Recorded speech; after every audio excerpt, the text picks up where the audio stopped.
Hello student, कैसे हैं आप लोग। आशा करते हैं ठीक ठाक ही होंगे। तो बहुत दिन बाद आप लोग के लिए फिर से एक वीडियो लेकर के आया हूँ और लाइव प्रोसेस का ये 5वां लेक्चर। तो आप सोच रहे होंगे सर एग्ज़ाम तो कंप्लीट हो गया, अब क्या इसका ज़रूरी। खैर कोई बात नहीं, आपके भाई लोग पढ़ेंगे, है ना। और वैसे भी क्या, एग्ज़ाम नहीं हुआ तो इससे क्या मतलब है, नॉलेज लेने में कोई बुराई थोड़ी है ना। तो चलिए आज इस लेक्चर को देखते हैं क्या क्या है इसमें। और ये लेक्चर जो है मेनली 1 घंटा का होगा, लमसम लमसम 1 घंटा का। तो आप साथ बने रहें और पूरा मज़ा आएगा इस लेक्चर में। तो चलिए शुरू करते हैं एक्सक्रीशन लेक्चर।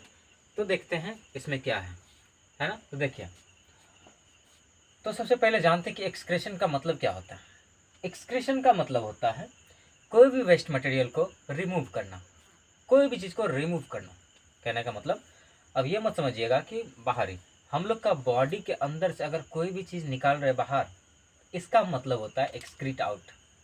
फॉर एग्जाम्पल आपको पसीना आता होगा, है ना, पसीना आता है, तो ये भी क्या है आपका, ये एक्सक्रीटरी प्रोडक्ट है ना। तो ये भी एक्सक्रीट होता होगा। तो वही देखते हैं कि आज के इस एक्सक्रीशन वाला लेक्चर में क्या क्या देखने वाले हैं। तो सबसे पहली बात, हम लोग एक्सक्रीशन का ही डिटेल पढ़ेंगे। सबसे पहले प्लांट में पढ़ेंगे, फिर बाद में एनिमल से पढ़ेंगे, है ना। तो प्लांट में थोड़ा सा दिया हुआ है, इसको देख लेते हैं, उसके बाद एनिमल में चलेंगे। तो साथ बने रहिए। एक्सक्रीशन का मतलब देखिए क्या होता है। Excretion means removal of harmful unwanted metabolic waste and salt from the body is called excretion. देखिए मैंने आपके लिए लिख दिया यहाँ पर, है ना। एक्सक्रीशन का मतलब क्या होता है, हार्मफुल वेस्ट का, harmful for example urea, uric acid, है ना, ये सभी के, और एमोनिया, ये सभी के सभी चीज़ क्या है आपका, एक्सक्रीटरी वेस्ट है ना। तो इस सब को बाहर निकलना, इन सब को बाहर निकालना को क्या कहते हैं, एक्सक्रीशन कहते हैं। तो वही वही बात यहाँ पर कहा जा रहा है, removal of harmful waste, harmful unwanted waste and salt from the body is called excretion, है ना। दूसरी बात कहा जा रहा, अगर ये हम लोग का बॉडी में रह जाए तो क्या होगा। आप सोच रहे होंगे कि ये अगर हम लोग का बॉडी में रह जाए तो क्या होगा, ये टॉक्सिक है ना। क्या कहा जा रहा है, if it accumulate it would be toxic to our body, है ना। अगर ये एक्यूमुलेट हो जाता हम लोग का बॉडी में, मान लीजिए कि हम लोग का एक्सक्रीटरी सिस्टम खराब हो जाए, तो क्या होगा कि बहुत सारे नाइट्रोजनस प्रोडक्ट हम लोग का बॉडी में रह जाएंगे, है ना, नाइट्रोजनस वेस्ट रह जाएंगे, जिससे क्या होगा कि हम लोग को बहुत ज़्यादा परेशानी का सामना करना पड़ेगा, है ना। तो चलिए, इसीलिए बोलते हैं टॉक्सिक होता। अब देखिए, जिस ऑर्गन सिस्टम से हम लोग एक्सक्रीशन करते हैं उसको क्या कहते हैं, एक्सक्रीटरी सिस्टम कहते हैं। सॉरी, मैंने यहाँ पर ऑर्गन लिखा, क्या कहते हैं, एक्सक्रीटरी सिस्टम। क्या कहते हैं, एक्सक्रीटरी सिस्टम। समझ में आया। तो चलिए आगे देखते हैं। अब एक्सक्रीटेड वेस्ट को हम लोग क्या कहते हैं, वेस्ट प्रोडक्ट कहते हैं। तो कॉमन सी बात है, आप लोग बहुत बचपन से ही पढ़ रहे हैं, है ना, क्लास 7-8 में पता चला होगा, और अभी तो 10th वाला बात है ना। और उसके बाद देखिए, एक्सक्रीटरी ऑर्गन का दूसरा काम क्या, या फिर एक्सक्रीटरी सिस्टम का दूसरा काम क्या है। सबसे पहला हम लोगों ने तो क्या बेसिक जाना, बेसिक में क्या, removal of waste substances is called excretion. उसके बाद इफ़ इट एक्यूमुलेट तो क्या होगा, रिजल्ट देखा। तीसरी बात, जिससे एक्सक्रीशन होता उसको क्या कहें। चौथी बात, अगर ये क्या कहते हैं, एक्सक्रीटेड वेस्ट को कहते क्या है, एक्सक्रीटरी वेस्ट प्रोडक्ट कहते हैं। और तीसरी बात, अब जो पढ़ने जा रहे हैं बात, वो क्या है ये देखिए। एक्सक्रीटरी सिस्टम या एक्सक्रीटरी ऑर्गन जो हम लोग का बॉडी में ओस्मो रेगुलेशन का काम करता है। कहने का मतलब, हम लोग का बॉडी में वाटर बैलेंस को मेंटेन करके रखता है ना। वाटर को बैलेंस करके रखना, इसी प्रोसेस को हम कहते हैं ओस्मो रेगुलेशन, है ना। अब देखिए, ओस्मो रेगुलेशन के साथ साथ, ओस्मो रेगुलेशन के साथ साथ देखिए क्या हो रहा है। एक तो ओस्मो रेगुलेशन हो रहा है आपका, यानी वाटर बैलेंस हो रहा है बॉडी में। दूसरी बात क्या हो रहा, होम्योस्टेसिस। आप सोच रहे हैं कि ये नया शब्द है। होम्योस्टेसिस का मतलब क्या होता है, टेम्परेचर बैलेंस, हम लोग का बॉडी में टेम्परेचर का बैलेंस रखना, इसी को कहते हैं होम्योस्टेसिस। ठीक, तो यानी एक्सक्रीटरी सिस्टम हम लोग का temperature as well as osmoregulation को मेंटेन करके रखता है ना। तो चलिए अब आगे देखते हैं। अब कहा जाता specific excretory organ for the elimination of waste product. क्या कहा जा रहा? अच्छा रुकिए, मैंने इसको थोड़ा सा क्या कहा जा रहा कि थोड़ा गलती कर दिया। देखिए क्या कहा जा रहा, प्लांट के पास क्या होता है कि प्लांट के पास स्पेशल एक्सक्रीटरी ऑर्गन नहीं होता। समझ में आ रहा? प्लांट के पास जो है कोई एक स्पेशल एक्सक्रीटरी ऑर्गन नहीं होता है ना। तो वही बात यहाँ पर लिखा था मैंने, plant do not have, plant do not have specific excretory organ for the elimination of waste product. क्या प्लांट के पास एक कोई स्पेशल ऑर्गन है एक्सक्रीशन के लिए? नहीं है ना। तो वही बात मैंने यहाँ लिखा, plant do not have specific excretory organ for the elimination of waste product, है ना। अब देखिए क्या लिखा हुआ, they have evolve the following strategy. उसके पास क्या कहते हैं, प्लांट के पास कि कोई स्पेशल ऑर्गन नहीं है एक्सक्रीशन के लिए, इसीलिए प्लांट ने कुछ स्ट्रेटेजी अपनाया, कुछ क्या कहते हैं, कुछ सिस्टम को अपनाया जिससे कि एक्सक्रीट आउट कर सके। फॉर एग्जाम्पल देख लीजिए, उन्होंने ऑल्ड स्टीम को, एक ऑल्ड जाइलम वेसल्स को उन्होंने एक जरिया बनाया एक्सक्रीटरी प्रोडक्ट को एलिमिनेट करने का, ऑल्ड लिप्स को बनाया, फिर बार्क को बनाया। समझ में आ रहा? तो चलिए अब एक एक के बारे में पढ़ते हैं। ऑल्ड जाइलम क्या कर रहा है, ऑल्ड जाइलम वेसल्स, इसमें देखिए फॉर एग्जाम्पल टेनिन हुआ, रेजिन्स हुआ, गम्स हुआ and other similar waste are deposited in old xylem. तो क्या होता है कि ये सभी वेस्ट जो है, ये सभी देखिए, ये वेस्ट हम लोग को कहीं ना कहीं काम आता है ना। तो लेकिन ये वेस्ट जमा कहाँ होता है, प्लांट में, ऑल्ड जाइलम में, ऑल्ड जाइलम वेसल में जमा हो जाता। और ये जमा करके क्या फायदा करता प्लांट में, such xylem component form the heart wood of the plant, जिसको आप जैसे कि हर्ट वुड किसको कह सकते हैं, यहाँ पर अब थोड़ा सा मिटा रहे हैं हम, देख लीजिए। देखिए ये जो है, मान लीजिए ये आपका एक क्रॉस सेक्शन है प्लांट का, है ना, कट व्यू हम बोल रहे हैं, ट्रांसवर्स सेक्शन। अब देखिए इसका जो ये बीच में आप देखते होंगे ऐसे रेडिश ब्राउन कलर का होता है, यही है ना,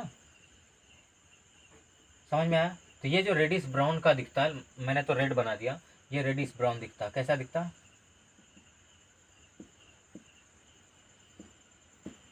रेडिश ब्राउन इन कलर, है ना।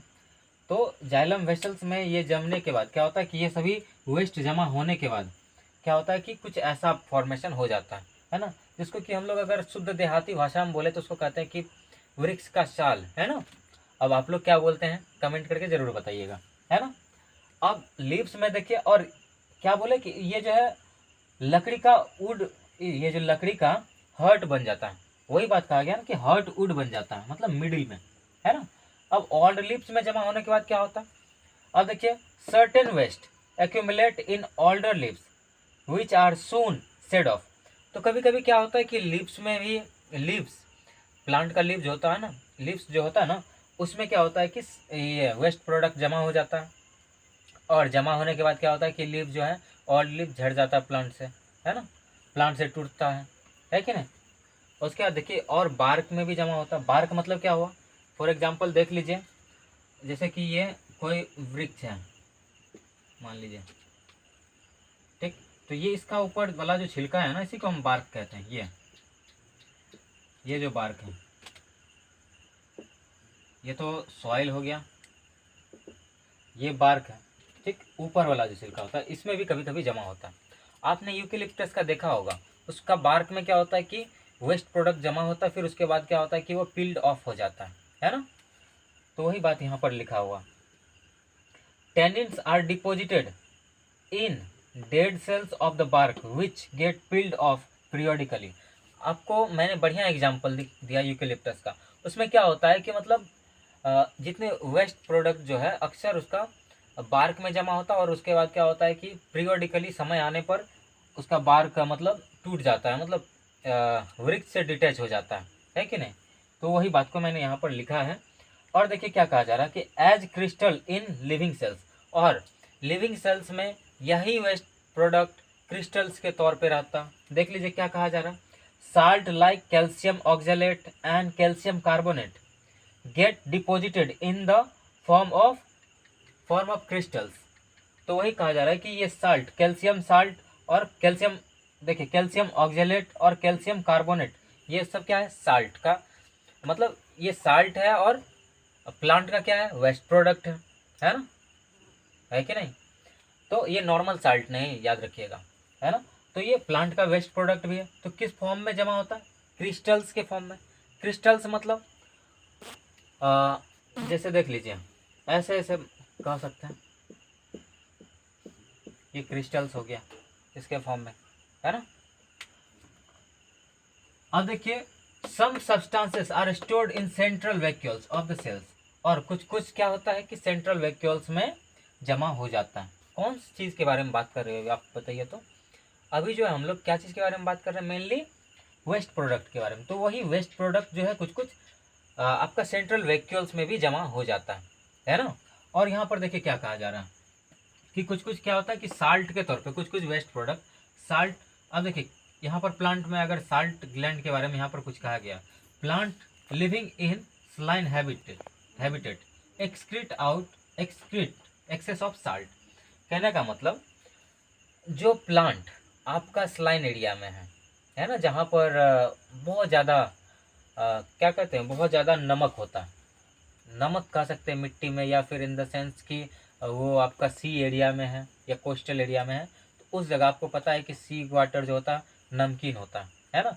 तो उस जगह क्या होता है कि प्लांट क्या करता है, साल्ट ग्लैंड को डेवलप कर लेता है, और ये साल्ट ग्लैंड क्या करता है कि एक्सेस ऑफ साल्ट को बाहर निकाल देता है एज ए एक्सक्रेशन। समझ में आया। तो यहाँ पर हम लोग का क्या होता है कि प्लांट का स्ट्रेटेजी समझ में आया कि प्लांट कैसे कैसे करके एक्सक्रेशन किया, है ना, समझ में आया कि नहीं। और उसके बाद अब हम लोग पढ़ने जाएंगे एक्सक्रेशन इन एनिमल्स।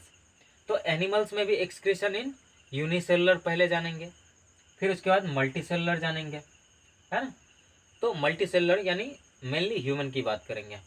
तो यूनिसेलुलर में एमीबा की बात की जा रही है यहाँ पर, है ना। तो देखिए यूनिसेलुलर में क्या कहा जा रहा है कि यूनिसेलुलर में यहाँ पर कहा जा रहा है कि in unicellular organism excretory organ are absent. बात स्वाभाविक सी है, यूनिसेलुलर है, एक सेल का है, तो उसमें कैसे होगा, है ना। तो मतलब जिस उसी सेल से उसको सब चीज़ करना पड़ेगा। देख लीजिए क्या कहा जा रहा है, ammonia and carbon dioxide are the excretory product of the unicellular. वो भी जो वाटर में रहता है उन लोग के लिए, है ना। These get diffused by simple diffusion, और ये जो है मतलब इसका वेस्ट प्रोडक्ट जो कि एमोनिया है और कार्बन डाइऑक्साइड है, तो ये क्या होता है कि सिंपली डिफ्यूज हो जाता है बॉडी से, है ना। तो इसको करने में ये डिफ्यूजन होने में मदद कौन करता है, करवाने में कौन मदद करता है, ये कॉन्ट्रैक्टाइल वैक्यूल्स होता है इसमें। तो contractile vacuoles help in osmo regulation. कहने का मतलब ये वाटर का। और दूसरा बात देखिए क्या कहा जा रहा है कि कॉन्ट्रैक्टाइल वैक्यूल्स जो है ऑस्मो रेगुलेशन का भी काम करता है। तो ऑस्मो रेगुलेशन में हम ये एक्सक्रेशन देखिए, हम लोग में भी ऑस्मो रेगुलेशन का काम कर रहा था एक्सक्रेशन सिस्टम। यहाँ देखिए मैंने जनरल कहा कि एक्सक्रेटरी सिस्टम क्या करता है कि ऑस्मो रेगुलेशन का काम किया जाता है, करता है।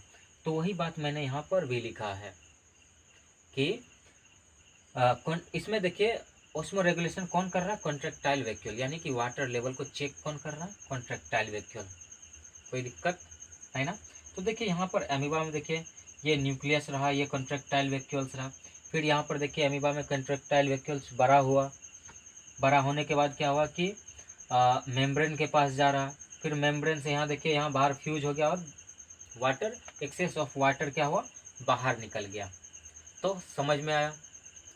आप इसको लिख सकते हैं या फिर पहले ही स्क्रीनशॉट ले चुके हैं तो बहुत अच्छा, और नहीं लिखे हैं तो लिखिए, तब तक आपको टाइम देते हैं, लिखिए।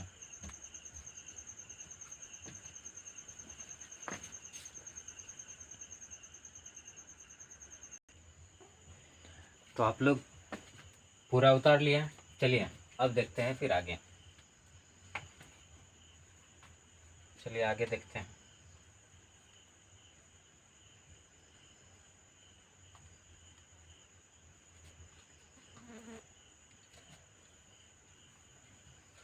तो देखिए हमने क्या कहा था इससे पहले, हम लोग इंट्रोडक्शन पढ़े थे और प्लांट में रेस्पिरेशन पढ़े, और इस स्लाइड में हम लोग क्या पढ़ने वाले हैं एक्सक्रीशन इन ह्यूमन पढ़ने वाले, है ना।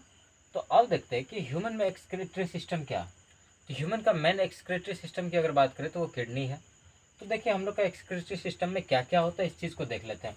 Human excretory system consist of pairs of kidney, ureters, यानी ये भी पेयर में होता है, एंड यूरिनरी ब्लैडर एक, एंड यूरेथ्रा एक, है ना। तो ये सब होता है हम लोग का यूरिनरी, क्या कहते हैं, ये होता है हम लोग का एक्सक्रीशन सिस्टम में, एक्सक्रेटरी सिस्टम में। तो चलिए एक एक करके सबके बारे में पढ़ लें। ओके, तो सबसे पहले किडनी के बारे में देखते हैं। किडनी को क्या कहा गया, मेन एक्सक्रेटरी ऑर्गन। किडनी क्या आपका मेन एक्सक्रेटरी ऑर्गन है ना। A pairs of kidney located in abdominal cavity. क्या होता है कि दो पेयर किडनी होते हैं, समझ में आ रहा। हम लोग के सॉरी हम लोग के पास कितना पेयर किडनी होता है, एक पेयर किडनी होता है, यानी कि दो किडनी होता है, वो भी एब्डोमिनल कैविटी में, है ना, लोअर एब्डोमिनल कैविटी। और वो भी किधर, बैक साइड से, डोर्सल साइड से। देखिए यहाँ पर लिखा हुआ अभी है, they are attach to the dorsal body wall, one on the इधर साइड ऑफ वर्टिब्रल कॉलम। तो हमारे किडनी जो है बैक साइड में है, मतलब वर्टिब्रल क्या कहते हैं, ये जो है हम लोग का एब्डोमिनल कैविटी में तो है ही, एब्डोमिनल कैविटी में तो है ही वो, और है किधर, हम लोग का बैक में, है ना, इस इधर है ना, किधर है, हम लोग का बैक में, यानी कि डोर्सल साइड में, है ना। वर्टिब्रल कॉलम यानी कि बैकबोन तो आप जानते होंगे, बैकबोन के इच साइड, मतलब दोनों साइड में एक एक किडनी है ना। तो वही बात यहाँ पर कहा जा रहा है।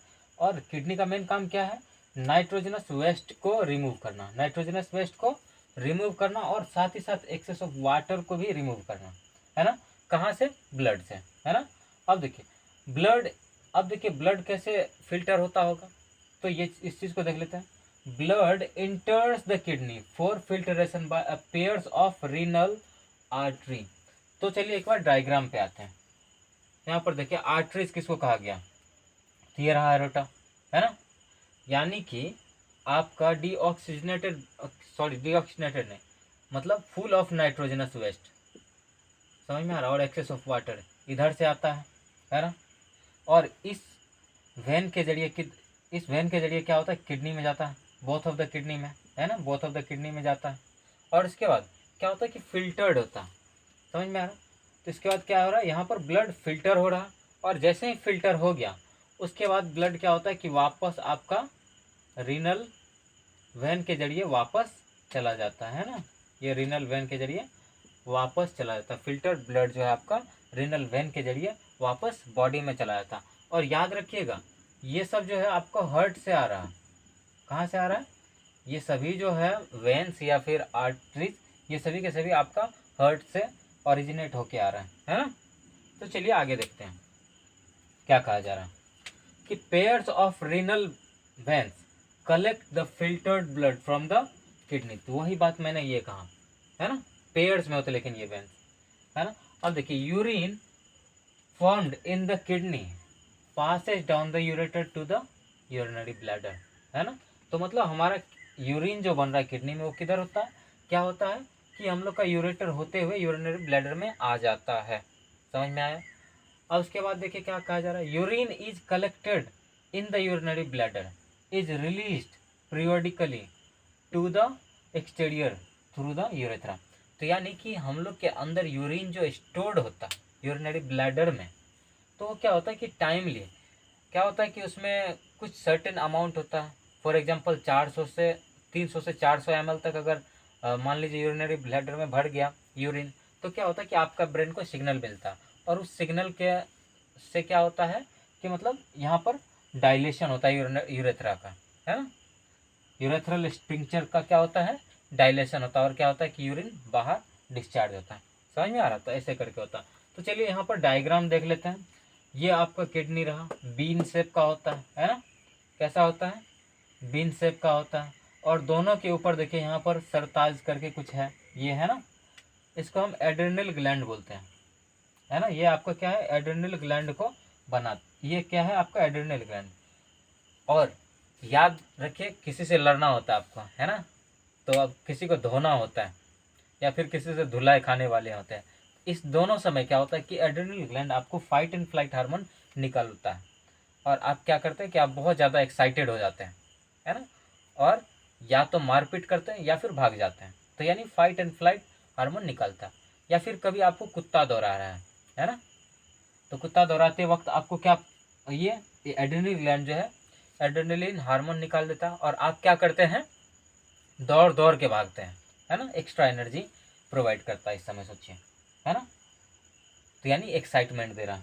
तो ये हुआ एड्रेनल ग्लैंड। इसके बारे में अब जो है, यानी कि 22 तारीख को हमने कहा था कि 22 को मतलब 10th का नया बैच शुरू होगा, यानी कि यही 22 को नया बैच शुरू करेंगे। उसमें कंट्रोल एंड कोऑर्डिनेशन से ही शुरू करेंगे आपका बुक, है ना। तो कंट्रोल एंड कोऑर्डिनेशन से जैसे शुरू करेंगे तो उसमें सब चीज़ हम बताएंगे, है ना, सब का फंक्शन बताएंगे, एड्रेनल ग्लैंड का, मतलब जितने भी ग्लैंड्स आते हैं सभी के फंक्शन बताएंगे।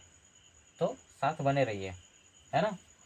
तो अब ये मत सोचिएगा कि क्या सर हम लोग का तो एग्ज़ाम पास हो गया, अब मतलब हम लोग को सरकार पास कर दी फिर भी पढ़ लीजिए, पढ़ाई बर्बाद नहीं जाता, समझे।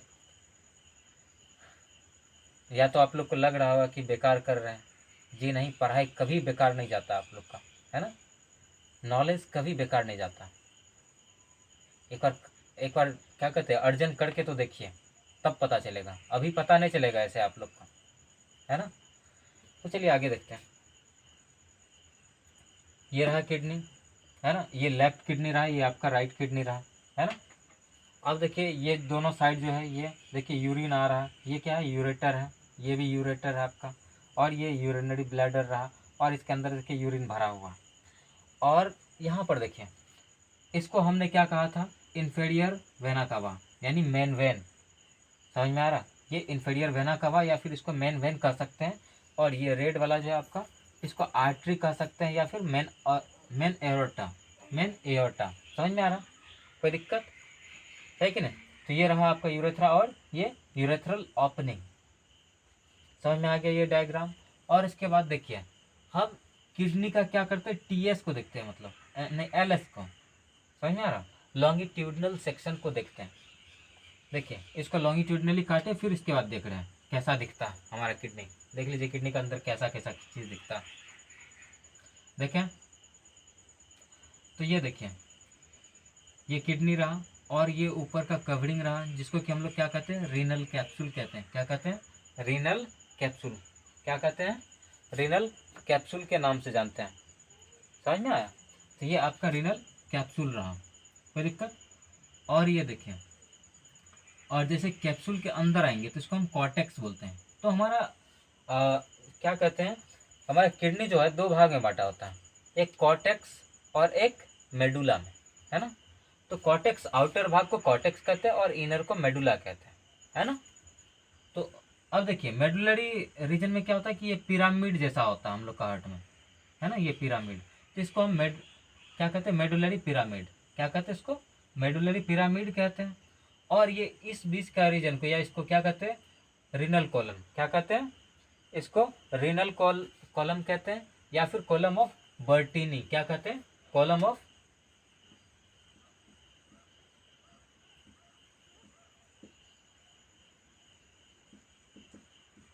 In the name of scientist, समझ में आया। ये जो नाम आपको बोले कॉलम ऑफ बर्टीनी, ये क्या चीज़ के बेसिस पे दिया गया, साइंटिस्ट के बेसिस पे या उसके रिस्पेक्ट में, समझ में आ गया। और ये आपका देखिए मेडुलरी पिरामिड कैसा होता है आपका, ट्रायंगुलर होता है ना, शेप कैसा होता है, ट्रायंगुलर होता है। अब देखिए क्या क्या है, ये आपका तो रीनल आर्टरी रहा, और ये रीनल वेन रहा, है ना। और देखिए यहाँ से इस रीजन से क्या निकल रहा है आपका, यूरेटर निकल रहा, समझ में आ रहा, इस रीजन से क्या निकल रहा है आपका, यूरेटर निकल रहा है, इस रीजन से क्या निकल रहा है आपका, यूरेटर, कोई दिक्कत। अब देखिए, और ये यहाँ पर देखिए ये मेडुला जैसे हुआ। अब मेडुला का ये वाला रीजन जो है, ये वाला रीजन, इसको डार्क कर दे रहे हैं हम थोड़ा। तो ये वाला रीजन जो है आपका, इसको हम क्या कहते हैं, इसको हम रीनल पेपिले के नाम से जानते हैं, क्या कहते हैं, रीनल पेपिले का के नाम से जानते हैं। तो ये पार्ट्स का शेयर करा रहे हैं, बस ज़्यादा कुछ नहीं बता रहे हैं, ठीक। तो ये रीनल पेपिले हुआ। और ये बीच वाला जो रीजन है ना आपका, ये खाली वाला, इसको हम पेल्विस कहते हैं, क्या कहते हैं इसको, हम पेल्विस कहते हैं। समझ में आ रहा है। और यही पेल्विस से आपका ये देखिए यूरेटर अराइज होता है। ये यूरेटर जो आपका अराइज होता है कहाँ से अराइज होता है, इसी पेल्विस से होता है। समझ में आया। अब देखिए क्या है। और हाँ, तो बताइए, जितना था मैंने बता दिया आपको।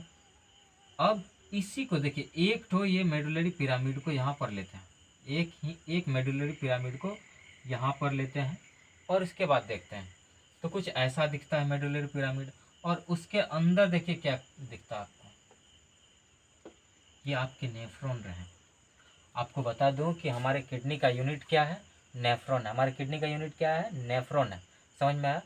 तो याद रहे, और आप लोग इसको उतारिए या फिर स्क्रीनशॉट ले लीजिए। ठीक, तो फिर आगे चलते हैं। ठीक है, उतारिए।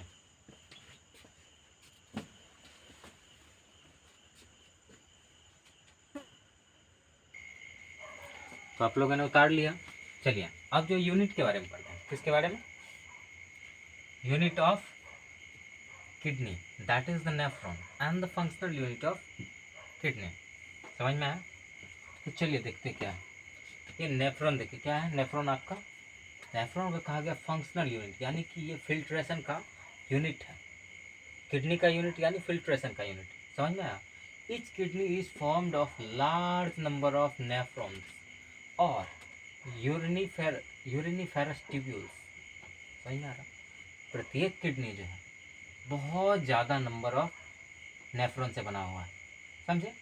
और नेफ्रॉन इज, समझ में आ रहा है। और नेफ्रॉन क्या है, नेफ्रॉन एक फिल्ट्रेशन यूनिट है किडनी का। किडनी का क्या है, नेफ्रॉन जो आपका फिल्ट्रेशन यूनिट है किडनी का। They are closely associated with blood capillaries. और ये नेफ्रॉन जो होते हैं ब्लड कैपिलरीज से जुड़े होते हैं। ठीक। अब नेफ्रॉन का दो पार्ट होता है, एक को कहते हैं हम लोग रीनल कर्पशल्स या फिर माल्फिगियन बॉडी या फिर रीनल ट्यूब्यूल्स। तो चलिए हम लोग एक एक करके दोनों पार्ट्स के बारे में जानते हैं। तो रीनल कॉर्पसल्स क्या कहता है, रीनल कॉर्पसल्स क्या होता है इसके बारे में जानते हैं। रीनल कॉर्पसल्स या फिर माल्फिगियन बॉडी क्या होता है। The proximal part of the nephron is cup shaped, hollow and double walled, known as Bowman's capsule. तो ये देखिए जो बताया जा रहा है आपको यहाँ पर, ये क्या है, इसका प्रॉक्सिमल पार्ट जो है क्या है नेफ्रॉन का, कैसा होता है, कप शेप का। देख लीजिए ब्लैक वाला ऐसे कप शेप का है ना, कप शेप, होलो है ना, होलो है ना। ठीक। उसके बाद डबल वॉल्ड है, देखिए एक वाल और एक वाल, दो वाल है ना, डबल वॉल्ड, जिसको कि हम क्या कहते हैं, इसको हम क्या कहते हैं, वोमेन्स कैप्सूल कहते हैं। क्या कहते हैं, वोमेन्स कैप्सूल, है कि ना। चलिए आगे देखते हैं। It is its cavity is filled with tuft of blood capillaries. और इसका ये कैविटी जो है, ये कैविटी जिसको आप कह रहे हैं, यहाँ पर जो कैविटी कहा जा रहा है, ये देखिए ये कैविटी जो है आपका, यहाँ से लेके इधर जो कैविटी है, ठीक, ये क्या आपका ब्लड कैपिलरीज से फिल्ड है। समझे। ये जो है आपका, ये क्या ब्लड कैपिलरी से फील्ड है ना। तो ये सभी के सभी क्या है, ब्लड कैपिलरीज है, ब्लड कैपिलरीज। समझ में आ रहा है। ये सभी के सभी जो है आपका ब्लड कैपिलरीज है। और ये वोमेन्स कैप्सूल है ना? ये प्रॉक्सिमल पार्ट है। प्रॉक्सिमल पार्ट को पीसीटी भी बोल सकते हैं, पीसी बोल दीजिए, प्रॉक्सिमल पार्ट है। अब देखिए, अब थोड़ा सा एक बात जानते हैं जिसको कि हम क्या कहते हैं, ये देखिए ये ब्लड कैपिलरीज को क्या कहते हैं। यहाँ पर आकर, यहाँ पर देखिए ये एफरेंट ट्यूब्यूल्स है, एफरेंट आर्टिकल्स। ये क्या करता है कि आपको ब्लड जो है ले करके आ रहा है, वो भी फोर्सफुली ब्लड लेके आ रहा है। कैसे, फोर्सफुली। तो यानी ये आपका कहाँ से, हार्ट से ब्लड को ला रहा है यहाँ पर, है ना, मतलब किडनी में आ गया। अब यहाँ आ रहा है, वो भी ब्लड कैसे आ रहा है, आर्ट्रियल से फोर्सफुली आ रहा है। वो भी कैसा, जिसमें कि high amount of nitrogenous waste और वाटर है ना, और ढेर सारा प्रोटीन भी होता है, ऐसा नहीं है। तो वो सब आ रहा है इधर, है ना। तो वो इधर आ रहा कहाँ, मतलब ये कैविटी में, वोमेंस कैप्सूल का कैविटी में, जिसमें कि ये, और ये देखिए ये आर्ट्रियोल्स यहाँ पर आकर के वोमेंस कैप, देखिए वुमेन्स कैप्सूल में आकर के ये क्या होता है कि मतलब नंबर्स ऑफ इसमें बढ़ जाता है, क्या कहते हैं, नंबर्स ऑफ कैपिलरीज में बढ़ जाता है, जिसको हम क्या कहते हैं, इस कैपिलरीज को हम क्या कहते हैं, ग्लोमेरुलस कहते हैं। मतलब ग्रुप ऑफ कैपिलरीज को क्या कहते हैं, ग्लोमेरुलस। तो यही बात यहाँ पर कहा गया है कि ग्लोमेरुलस प्लस वुमेन्स कैप्सूल को हम क्या कहते हैं, माल्फिगियन बॉडी कहते हैं, है ना। तो अब समझ में आया माल्फिगियन बॉडी किसको कहते हैं, समझ में आया, अब समझ में आया कि माल्फिगियन बॉडी किसको कहते हैं।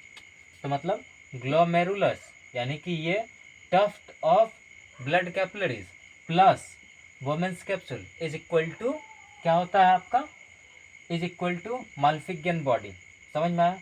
अब देखिए क्या कहा जा रहा है, renal corpuscles function as ultra filters, और दूसरा पार्ट को अब पढ़ रहे हैं। रीनल कॉर्पसेल्स जो है आपका, renal corpuscles function as ultrafilter, the blood while passing through the glomerular capillaries is filtered under pressure and the filtrate is collected in the cavity of the Bowman's capsule। अब देखिए renal corpuscles की बात की जाए, ठीक, तो sorry उसी के बारे में बात कर रहे थे हम लोग, अभी माल्फिगियन बॉडी के बारे में ही बात कर रहे थे। तो क्या कह रहे हैं कि ये माल्फिगियन बॉडी या फिर रीनल कॉर्पसेल्स जो है ये फंक्शन कैसे करता है, एक अल्ट्रा फिल्टर के जैसे फंक्शन करता है। अब देखिए क्या होता है, ये ब्लड जो होता है पास जैसे करता है, ग्लोमेरुलर कैपिलरी से जैसे ब्लड पास करता है, तो वो ब्लड क्या होता है कि फिल्टर्ड हो जाता है। लेकिन ब्लड कैसे आ रहा है, वो प्रेशर में आ रहा है, समझ में आ रहा है, प्रेशर में आ रहा है आपको। अब देखिए क्या कहा जा रहा है, the blood while passing through the glomerular capillary is under pressure, यानी ग्लोमेरुलर कैपिलरी से, यानी कि एफरेंट आर्टियोल से जो आपका ब्लड आ रहा है ग्लोमेरुलर कैपिलरीज में, वो फोर्सफुली ब्लड आ रहा है ना, फोर्सफुली आ रहा है। And the filtrate is collected in the cavity of Bowman's capsule, और जो फिल्ट्रेट होता है वो आपका इसमें कलेक्ट हो जाता है, समझ में आ रहा है, आपका इसमें कलेक्ट हो जाता है,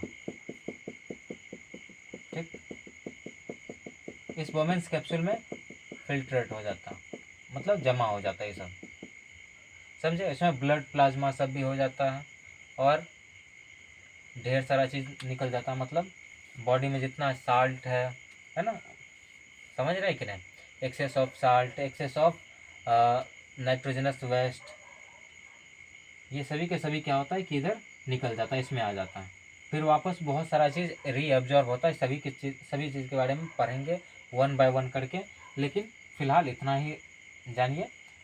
अब फिर से जब ये उतार लेंगे आप लोग, फिर आगे बताएंगे आप लोग का, है ना। तो अब देखिए क्या कहा जा रहा है कि देखें, अब रीनल ट्यूब्यूल्स के बारे में पढ़ते हैं। रीनल ट्यूब्यूल्स क्या है, it is the remaining part of the nephron. कहने का मतलब इस ये दोनों पार्ट छोड़ करके, ये और ये वाला पार्ट छोड़ करके जो दूसरा पार्ट है उसको हम क्या कहते हैं, रीनल कॉर्पसेल्स कहते हैं। कहने का मतलब यहाँ पर देखिए, यहाँ तक तो हम लोग पढ़ लिए हैं, तो इधर ये जो है ये रीनल कॉर्पसेल्स आता है, यहाँ से आपका रीनल कॉर्पसेल्स आता है, यहाँ से यहाँ पूरा अंत तक, है।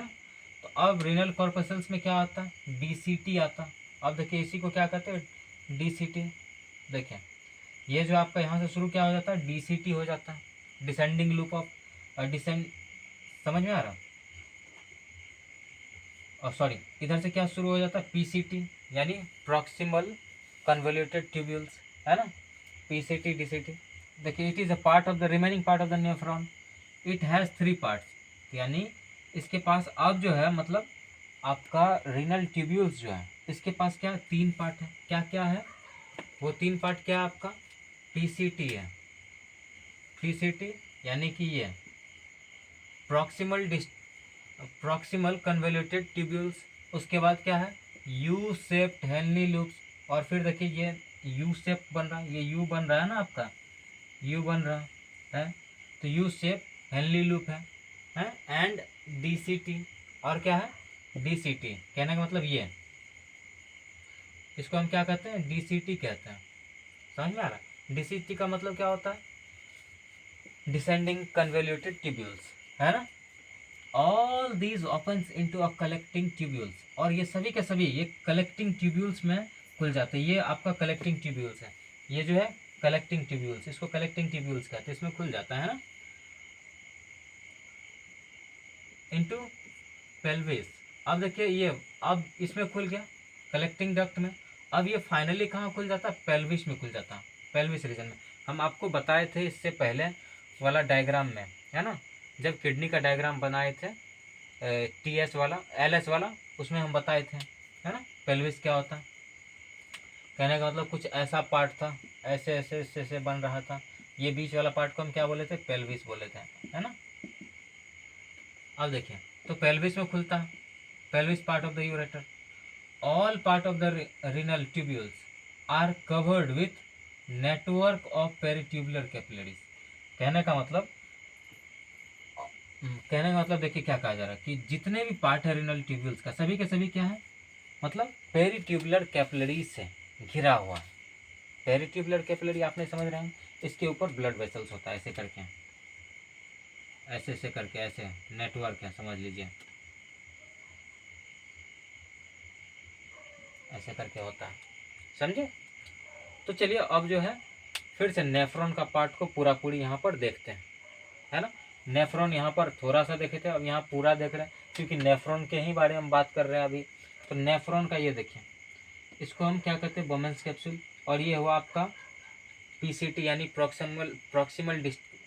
Proximal convoluted tubules. इधर हो गया DCT यानी कि डिस्टल कन्वोल्यूटेड ट्यूब्यूल्स, और ये हो गया हेनलीज लूप, और ये कलेक्टिंग डक्ट। समझ में आया, है ना। मेरे ख्याल से बहुत अच्छा से समझ में आ रहा होगा आपको, और आप साथ बने रहें, और तब तक इसको उतारिए, फिर आगे बताते हैं, है ना। तो इसको छाप लीजिए, है ना, छापिए।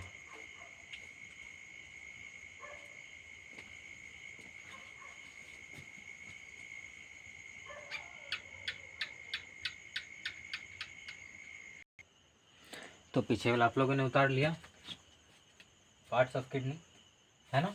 तो चलिए अब किडनी का फंक्शन पढ़ लेते हैं। हम लोगों ने किडनी का पार्ट्स पढ़ लिया, अंदर जाके एनाटॉमी पढ़ लिया, अब जो इसका फंक्शन पढ़ना जरूरी है ना।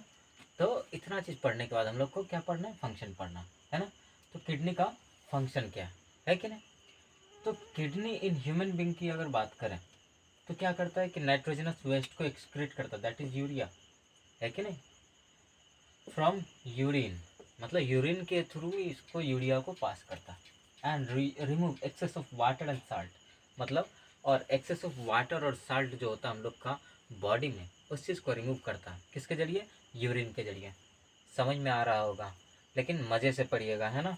अब देखिए यूरिन कैसे बनता, हम लोगों ने तो आज तक देखा था यूरिन, जाना ही नहीं, सिर्फ जानता था कि यूरिन के जरिए एक्सक्रीशन करते हैं हम लोग, लेकिन यूरिन कैसे बनता ये नहीं देखे थे। तो आज देखते हैं हम लोग कि यूरिन कैसे बनता। ओके, तो चलिए स्टेप बाय स्टेप चलते हैं हम लोग। फॉर्मेशन ऑफ यूरिन, यूरिन जो है 4 इवेंट्स में फॉर्म होते हैं। सबसे पहला अल्ट्राफिल्ट्रेशन, है ना। सबसे पहला क्या है यहाँ आपका अल्ट्राफिल्ट्रेशन, उसके बाद सिलेक्टिवली रीअब्जॉर्प्शन, या फिर इसी को कहते हैं हम ट्यूबुलर रीअब्जॉर्प्शन, उसके बाद ट्यूबुलर सिक्रेशन और कंसंट्रेशन। यानी ये 4 प्रोसेस होने के बाद आपका यूरिन फॉर्म होता है, समझे। अगर ये 4 प्रोसेस हमारा यूरिन फॉर्मेशन में नहीं होता तो कितना बनता यूरिन, हमको अपना पता है, आपको पता है कि यूरिन कितना कितना फॉर्म होता, मतलब 6 मतलब 80 टू 180 लीटर कह सकते हैं पर डे, इतना वाटर लॉस होता है। समझ में आ रहा, इतना ज़्यादा मतलब फॉर्म होता है यूरिन, सोचिए कितना वाटर लॉस होता है। तो यानी वाटर को बचाता है इसमें, है ना। तो और वैसे मेनली अगर बात करें तो कितना यूरिन फॉर्म होता है भर दिन में, 1 to 1.5, है ना, लीटर, इतना यूरिन फॉर्म होता भर दिन में, है ना। लेकिन अगर ये नहीं होता, ये 4 प्रोसेस नहीं होता, तो 80 to 180 लीटर्स बनता पर डे, सोचिए। तो चलिए इस प्रोसेस को पढ़ना जरूरी है, इसका मतलब, है ना। इतना बढ़िया बात बताया जा रहा है, इतना एक्साइटमेंट वाला बात बताया जा रहा है, तो चलो पढ़ते हैं, है ना। अल्ट्रा फिल्ट्रेशन, और अल्ट्रा फिल्ट्रेशन को ग्लोमेरुलर फिल्ट्रेशन भी बोलते हैं। क्या कहते हैं? ग्लोमेरुलर फिल्ट्रेशन भी कहते हैं। तो देखिए, Bowman's capsule of nephron function as the ultra filters, यानी कि वुमेन कैप्सूल जो होता है ना, क्या कहा जा रहा है? Bowman's capsule of nephron, nephron का जो वुमेन्स कैप्सूल था, ऐसे करके जो कुछ था, ऐसे करके स्ट्रक्चर है ना, ये क्या है? एक अल्ट्रा फिल्टर के जैसे काम कर रहा है। ये जो स्ट्रक्चर आपको दिख रहा है, ये अल्ट्रा फिल्टर के जैसे काम करता है ना। तो वही बात बताया जा रहा। Blood flow inside the glomerular capillaries under pressure, समझ में आ रहा? तो ये वुमेन्स कैप्सूल हुआ, और इसके अंदर देखते थे हम लोग क्या, कि मतलब ग्लोमेरुलर होता था ऐसा ना। ये एफरेंट आर्टियोल हो गया, ये इफरेंट, और ऐसे ढेर सारा नेटवर्क इसमें दिखता था, है ना। ढेर सारा इसमें नेटवर्क दिखता था ब्लड कैपिलरीज का, जिसको कि हम लोग क्या कहते थे? ग्लोमेरुलस कहते थे, है ना। जिसको क्या कहते थे हम लोग? ग्लोमेरुलस कहते थे, है कि नहीं। तो वही बात यहाँ बताया जा रहा है कि Bowman's capsule of nephron function as ultra filters, ये समझ में आ गया, है ना। अब blood flow inside the glomerular, यानी blood flow inside the glomerular, है ना। और उसके बाद क्या कहा जा रहा है? Inside the glomerular capillaries under pressure and water dissolve molecules from blood plasma diffuse out to the lumen of Bowman's capsule under pressure. कहने का मतलब ये हुआ, बात को समझिएगा, इस राम कथा का मतलब ये हुआ कि मान लीजिए ये क्या है? वुमेन्स कैप्सूल है, एक वुमेन्स कैप्सूल है, और यहाँ पर क्या है? यहाँ पर मान लीजिए क्या आपका, ये जो है आपका क्या है? ये एफरेंट आर्ट्रियोल, ये इफरेंट आर्ट्रियोल, और ये बीच में क्या आपका? ग्लोमेरुलर, है ना।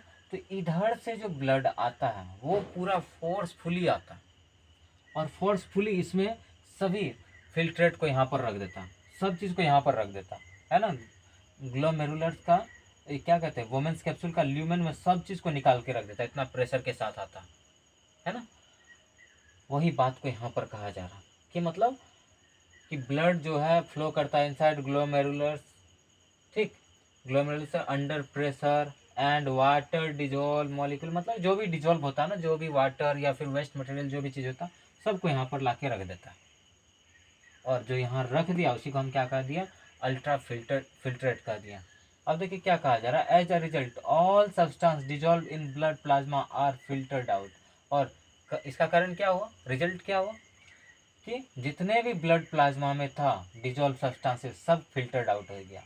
और दिस फिल्टर्ड इंक्लूड, और ये फिल्टर्ड सब्सटेंस में क्या क्या चीज़ है? बेनिफिशियल सब्सटेंस भी है और हार्मफुल सब्सटेंस भी आपका मिलता है।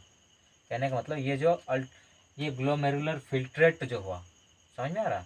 ये ग्लोमेरुलर फिल्ट्रेट जो हुआ, इसमें आपका harmful as well as beneficial substance भी रहता है। तो अब क्या होगा?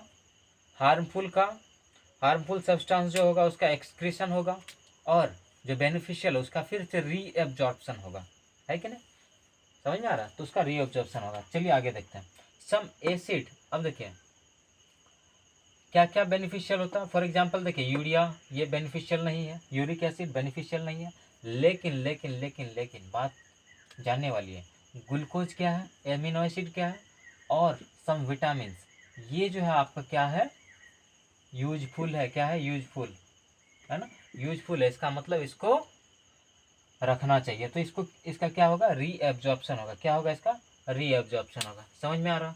अब देखिए, this filtrate called nephric filtrate और ग्लोमेरुलर फिल्ट्रेट, इस फिल्ट्रेट को क्या कहते हैं?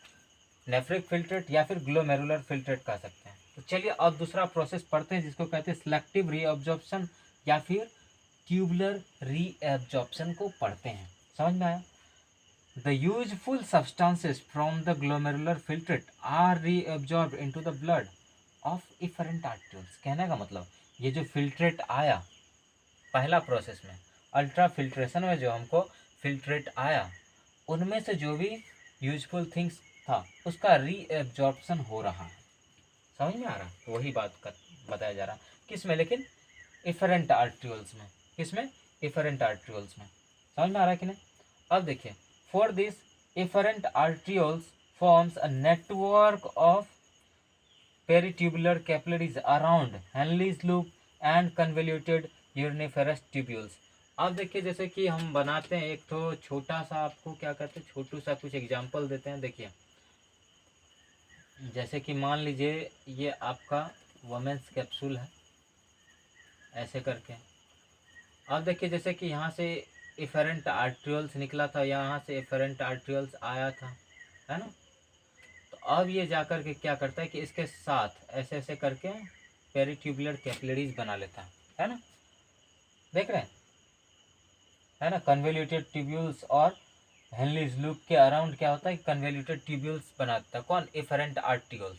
और इसी दौरान इसी आर्ट्रियोल्स में क्या होता है कि इसमें जो भी यूजफुल सब्सटेंस है वो फिल्टर्ड आउट हो जाता है, मतलब यूजफुल सब्सटेंस फिर से रीएब्जॉर्ब हो जाता है, मतलब इस आर्ट्रियोल में, है ना। चलिए आगे देखें, तो वही बात यहाँ पर कहा गया था। अब अप्रोक्सीमेटली ऑल द ग्लूकोज, मतलब फिल्ट्रेट में जितना भी ग्लूकोज, लगभग सभी के सभी क्या होता है, रीअब्जॉर्ब हो जाता। सभी के सभी एमिनो एसिड रीअब्जॉर्ब हो जाता। कुछ inorganic salt and most of the water are reabsorb. कहने का मतलब कुछ इनऑर्गेनिक साल्ट और लगभग सब वाटर जो है आपका रीअब्जॉर्ब हो जाता। समझे, क्या हो जाता, रीअब्जॉर्ब हो जाता। कोई दिक्कत? फ्रॉम द नेफ्रिक या फिर glomerular filtrate into the blood of the peritubular capillaries. Peritubular capillaries क्या है, ये आपको समझ में आ रहा है। पेरिट्यूबुलर कैपिलरी क्या है, कहने का मतलब इफरेंट आर्ट्रियोल्स, जब क्या हुआ कि मतलब इफरेंट आर्ट्रियोल ही जब जाकर के डिस्टल कन्वोल्यूटेड ट्यूब्यूल में और हेनलीज लूप में जाकर के उसके अराउंड एक कैपिलरीज नेटवर्क बनाया। क्या हुआ, कैपिलरी का नेटवर्क बनाया। इसी को हम क्या कहते हैं, पेरिट्यूबुलर कैपिलरीज। कोई दिक्कत? मेरे ख्याल से अब दिक्कत नहीं होगा आपको। अगर होगा तो प्लीज़ कमेंट कीजिएगा, मेरे ख्याल से नहीं होनी चाहिए। चलिए अब देखिए क्या कहते हैं, पेरिट्यूबुलर कैपिलरीज इन पीसीटी। समझ में आ रहा, प्रॉक्सिमल कन्वोल्यूटेड ट्यूब्यूल्स में। अब देखिए, in ascending limbs active absorption of sodium ion, calcium ion, chlorine ion without water. तो सोडियम और क्लोरीन का रीअब्जॉर्प्शन होता है विदाउट वाटर। समझे, तो ऐसा सिस्टम है। अब देखिए, tubular secretion in DCT, the the ex the excretory product left in the blood capillaries are secreted into the uriniferous tubules by diffusion. कहने का मतलब, अब आपको तो हम ये दो बात बताए थे वहाँ पर कि हमारा इसमें ग्लोमेरुलर फिल्ट्रेट में दो चीज़ होता है, ये हार्मफुल चीज़ भी होता है और बेनिफिशियल चीज़ भी होता है। अब बताइए, यूरिन इससे क्या हुआ कि बेनिफिशियल चीज़ तो हमको ब्लड में मिल गया, लेकिन ब्लड में अभी भी जो, कहने का मतलब ब्लड में अभी भी जो हार्मफुल सब्सटेंस है उसका क्या होगा कि सिक्रीशन होगा। किसमें? उसका सिक्रीशन होगा यूरिनिफेरस ट्यूब्यूल्स में, ब्लड से। समझ में आ रहा है ना। चलिए, इसको अगर हम डायग्रामेटिकली बताएं तो क्या करें, मिटा दें इसको। चलिए पहले इसको बताते उसके बाद मिटाएंगे, कुछ टाइम दे करके, ठीक ना। अब देखिए तीसरा क्या है, the creatinine and the potassium are secreted from the blood into glomerular filtrate. कहने का मतलब ब्लड में ये सब चीज़ सिक्रीट होता है अगेन आफ्टर दिस प्रोसेस। समझ में आ रहा है। तो क्या होता है कि ये सब सिक्रीट होता है। क्रिएटिनिन ये भी क्या है, एक वेस्ट है, एक तरह से वेस्ट मटेरियल आपका, है ना, वेस्ट प्रोडक्ट है। और पोटाशियम आयन जो होता है सिक्रीट होता है blood, secreted from the blood, यानी कि ब्लड से सिक्रीट होता है बाहर यूरिनिफेरस ट्यूब्यूल्स में, है ना। या फिर कह सकते हैं ग्लोमेरुलर फिल्ट्रेट में, है ना। तो अब देखिए, कंसंट्रेशन एंड ऑस्मो रेगुलेशन, यानी कि अब क्या है, यूरिन को कंसंट्रेट करेंगे, फिर क्या करेंगे, ऑस्मो रेगुलेशन को देखेंगे, है ना। In case the water concentration in blood is less. क्या होता है, कभी कभी हम लोग का बॉडी में पानी की बहुत कमी होती है। तो पानी की कमी होने के कारण हम लोग का बॉडी में क्या होता है कि वाटर का बहुत ज़्यादा रीअब्जॉर्प्शन होता, बहुत ज़्यादा, लगभग वाटर रीअब्जॉर्ब हो जाता। तो more water is reabsorb from the GF, GF का मतलब ग्लोमेरुलर फिल्ट्रेट से लगभग वाटर को रीअब्जॉर्ब कर लिया जाता। दस the kidney helps in osmo regulation, thus the kidney help in formation of concentrated urine as well as in water regulation। कहने का मतलब ये हुआ कि इधर वाटर को भी रेगुलेट कर लिया गया और यूरिन भी कंसंट्रेट हो गया। नहीं तो कितना बनता 80 to 180 लीटर्स पर डे, लेकिन उसको कंसंट्रेट करके कितना कर दिया 1 to 1.5 लीटर्स ओनली। सोचिए, सोचने वाली बात है कि नहीं। अब देखिए थोड़ा सा आगे बढ़ते हैं, नेफ्रॉन का कुछ पार्ट लेते हैं, उसका फंक्शन। ग्लोमेरुलर, ग्लोमेरुलस का क्या फंक्शन है, अल्ट्रा फिल्ट्रेशन। ठीक है, तो इसको लिख लीजिए या फिर स्क्रीनशॉट ले लीजिए, या पहले लिए तो कोई बात नहीं, कर लीजिए, फिर भी हम टाइम दे रहे हैं आपको। और फिर इसके बाद थोड़ा सा बचा है, ख़त्म कर देंगे। चलिए,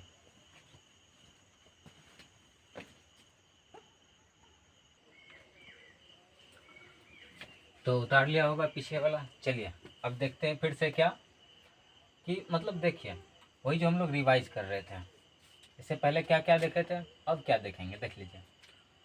तो अब हम लोग वुमेन्स कैप्सूल देखेंगे, पीसीटी देखेंगे, हेनलेस लूप देखेंगे, डीसीटी देखेंगे।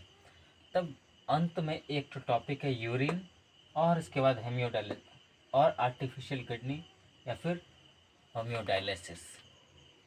ठीक, तो बस इतना था जो है, और सिर्फ 10 मिनट लगेगा, दिल थाम के बैठिए, है ना। तो वुमेन्स कैप्सूल का फंक्शन क्या है, ये ग्लोमेरुलर फिल्ट्रेट को रिसीव करता है ना।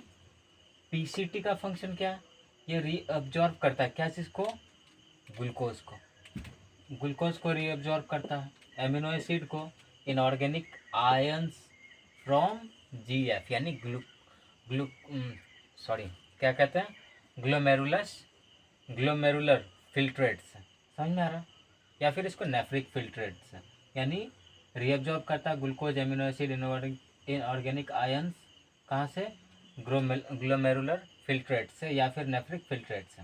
अब हेनलीज लूप, इसको LOH भी कहते हैं, कहने का मतलब लूप ऑफ हेनली, है ना।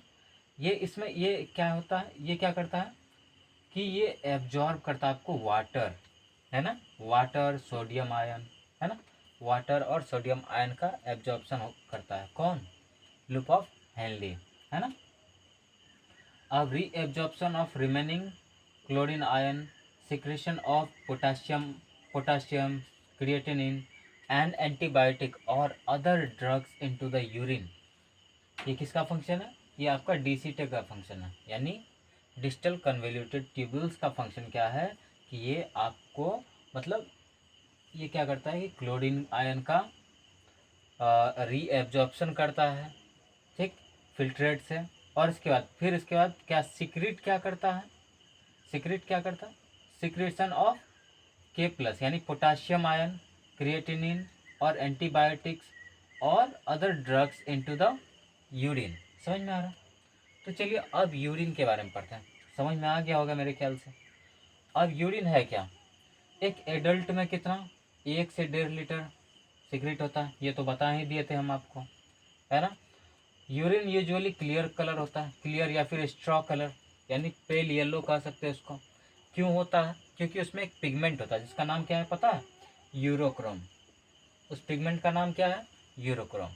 यूरिन का कलर पेल येलो या फिर स्ट्रॉ कलर क्यों है, या फिर अंबर कलर क्यों है, क्योंकि उसमें क्या होता है, यूरोक्रोम होता। अब यूरिनेशन को हम क्या कहते हैं, एक मिक्चुरेशन भी कहते हैं, यूरिनेशन को क्या कहते हैं, मिक्चुरेशन भी कहते हैं। और ये इच्छा जो होता है यूरिनेशन का, ये कब होता है, जबकि आपका यूरिनरी ब्लैडर में 300 से 400 ml यूरिन भर जाता है, तब आपको यूरिनेशन का इच्छा जगता है कि ना। अब यूरिन में देखिए 95% वाटर होता है और 5% डिजॉल्व सॉलिड होता है। क्या समझ में आया, चलिए आगे बढ़े। अब आर्टिफिशियल किडनी पे चलते हैं एंड होम्योडायलिसिस। तो हेमोडायलिसिस और क्या कहते हैं आर्टिफिशियल किडनी क्या, ये देख लेते हैं। The blood of those patient whose kidney is completely damaged is is filtered through the dialysis machine. कहने का मतलब ये हुआ कि अगर किसी पर्सन का किडनी खराब हो चुका कंप्लीटली, समझ रहे, अगर कंप्लीटली किडनी खराब हो चुका है तो इस केस में हम लोग आर्टिफिशियल किडनी का यूज करते हैं, यानी कि डायलिसिस मशीन का यूज करते हैं। कोई दिक्कत? तो अब देखिए इस मशीन का फंक्शन क्या है? Remove excess of salt and urea from the blood, just like kidney. यानी कहने का मतलब किडनी का ही फंक्शन, समझ में आ रहा? इसीलिए तुम इसको आर्टिफिशियल किडनी कह रहे हैं, है ना।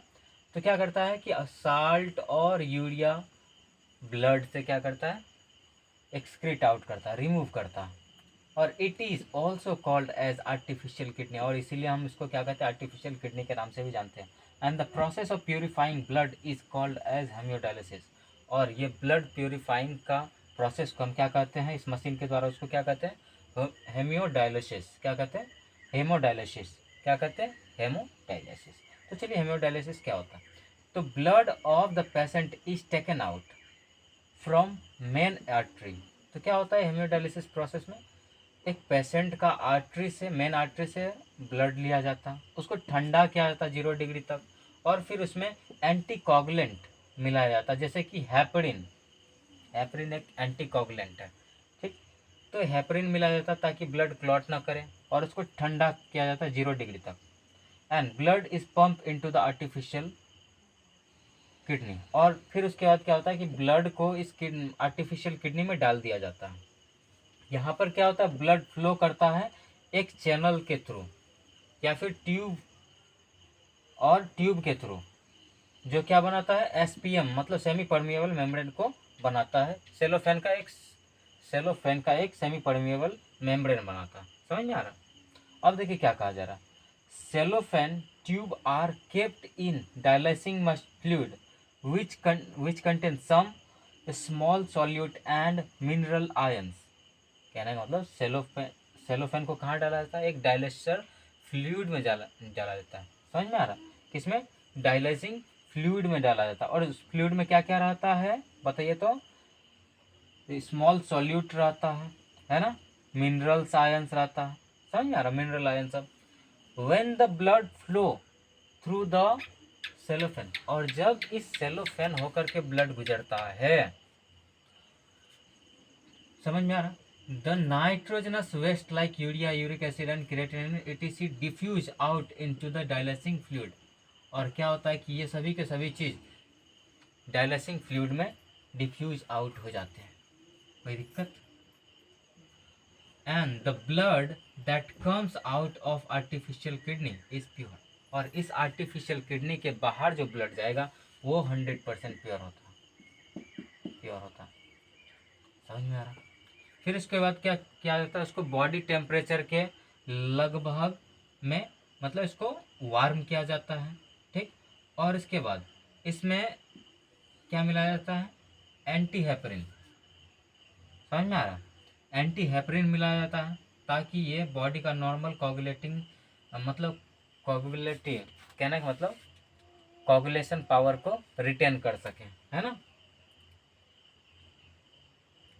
तो क्या कहा जा रहा है, to restore normal coagulability and its return to the veins of the patient. समझ में आ रहा? फिर मतलब नॉर्मल कोगुलेशन में रिटर्न, कहने का मतलब ये हुआ कि वो अपना नॉर्मल कोगुलेशन पावर को रिटर्न कर ले, उस फॉर्म में उसको छोड़ देते हैं, फिर वो जो ब्लड है आपका वेन तक पहुंच जाता है पेशेंट का, है कि नहीं। तो हेमोडायलिसिस क्या कहा जा रहा है कि prolong the life of the uremic patient. तो मतलब एक यूरेमिक पेशेंट यानी कि किडनी खराब वाला, किडनी फेल्योर वाला पेशेंट के लिए एक लाइफ दे रहा है ना। अब देखिए कुछ कुछ बीमारी है, ये यूरेमिया, ये भी बीमारी है।